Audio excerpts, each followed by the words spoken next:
નમસ્કાર વિદ્યાર્થી મિત્રો, મારી YouTube channel SS by Munshi સરમાં આપનું હાર્દિક સ્વાગત છે.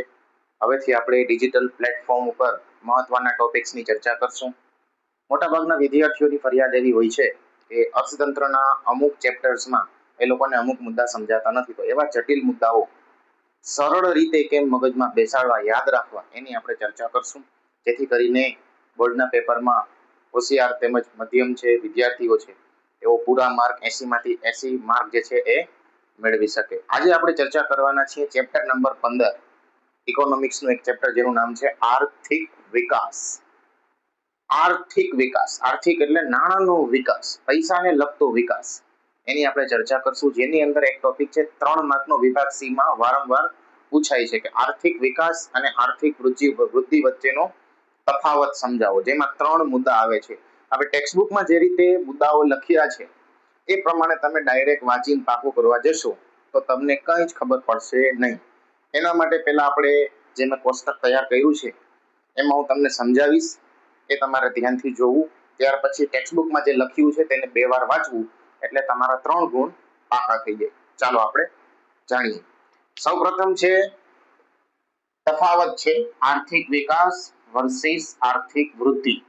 બંનેનો મતલબ થાય વધારો, બંનેનો મતલબ થાય વધારો, પણ વિકાસ એ જરૂરિયાત વધારો છે કે આપણને કેટલી જરૂર છે.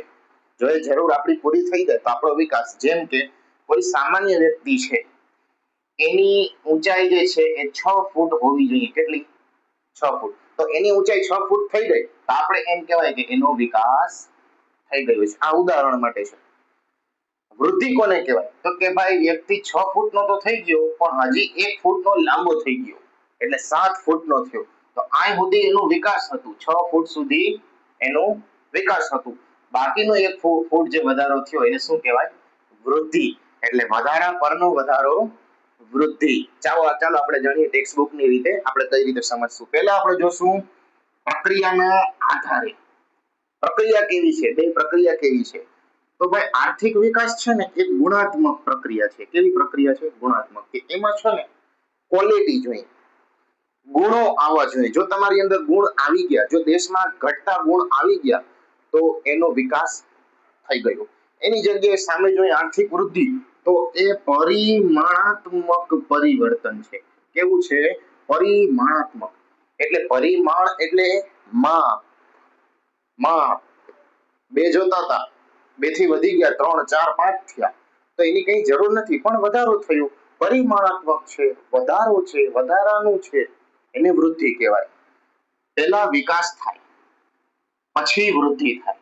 એટલે આપણે એમ કહેશું કે વિકાસ એ પ્રથમ અવસ્થા છે, જ્યારે વૃદ્ધિ એટલે આર્થિક વૃદ્ધિ એ દ્વિતીય અવસ્થા છે. કેવી છે? દ્વિતીય અવસ્થા છે.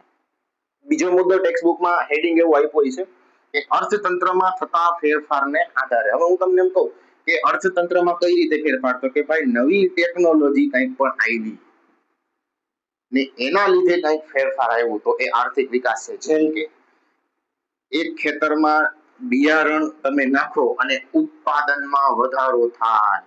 ઉત્પાદનમાં વધારો થાય. જેમ કે 10 વીઘાનું ખેતર છે અને એમાં અનાજ થાય છે 6 ટન 7 ટન દાખલા તરીકે. હવે એમાં તમે બિયારણ નાખ્યું અને ઉત્પાદન થયું 12 ટન. જમીન તો એટલી જ છે, તમે શું નાખ્યું? ઉત્પાદન. અને તમે શું નાખ્યું? બિયારણ. તો ઉત્પાદનમાં શું થયો? વધારો. ટેકનોલોજીના લીધે ઉત્પાદનમાં વધારો થયો, તો આપણે એનો વિકાસ કહેશું. જ્યારે વૃદ્ધિ કોને કહેવાય? તો કે ખેડવા લાયક જમીનમાં, ખેડવા લાયક જમીનમાં વધારો થાય અને પછી ઉત્પાદન વધે તો એને વૃદ્ધિ કહેવાય. 10 વીઘા જમીન હતી, 5 ટન અનાજ ઉત્પાદન થતું હતું, બાજુમાં બીજી 10 વીઘા લીધી, તો હવે તો અનાજનું ઉત્પાદન વધવાનું જ છે, કારણ કે સ્વાભાવિક છે, જમીન વધી તો ઉત્પાદન પણ વધશે, એટલે વધારો થયો. જમીનનો શું થયો? વધારો. આપણે એ જ શીખવું. વૃદ્ધિ એટલે શું? કાયદેસરનો વધારો. આમાં વધારો થતો નથી, જમીન એટલી જ છે, બિયારણ નાખ્યું એટલે ઉત્પાદન વધ્યું. આમાં જમીનમાં વધારો થયો તો ઉત્પાદનમાં વધારો થયો, એટલે આપણે એને કહીશું આર્થિક વૃદ્ધિ. ટેક્સ્ટબુકમાં ત્રીજું હેડિંગ છે મિત્રો વિકસિત અને વિકાસશીલ દેશોના સંદર્ભમાં. તો આપણે પહેલા એ સમજીએ કે જે દેશનો વિકાસ થયો નથી એને આપણે કહેશું વિકાસશીલ. જે દેશમાં વિકાસ હજી થાય છે એને શું કહેશું? વિકાસશીલ. અને જે દેશનો વિકાસ થઈ ગયો હોય એને શું કહેશું? વિકસિત. શું કહેશું?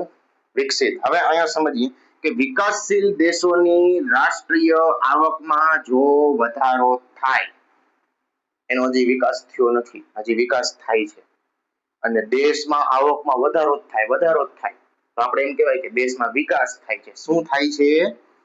વિકાસ થાય છે. જ્યારે જે દેશનું વિકાસ ઓલરેડી થઈ ગયું છે, જે વિકસિત છે, એની રાષ્ટ્રીય આવકમાં જો વધારો થાય તો આપણે એમ ન કહેવાય કે વિકાસ થાય છે. વિકાસ તો થઈ ગયો, તો શું થાય? વિકાસ પછી શું હોય? વૃદ્ધિ હોય. તો શું થાય? વૃદ્ધિ. આટલું સમજ્યા પછી ટેક્સ્ટબુકમાં જે પણ માહિતી આપી છે, 3 મુદ્દા જે છે હેડિંગ બનાવીને તમને આપ્યા છે, એ તમે સરળતાથી વાંચી લ્યો 2 વાર એટલે તમને આરામથી આ મુદ્દો સમજાઈ જશે. આવા જ ઇન્ટરેસ્ટિંગ સરળતાથી જે મુદ્દા સમજવા માટે મારી ચેનલને સબસ્ક્રાઇબ, ફોલો કરો અને લાઈક પણ કરજો. નમસ્કાર.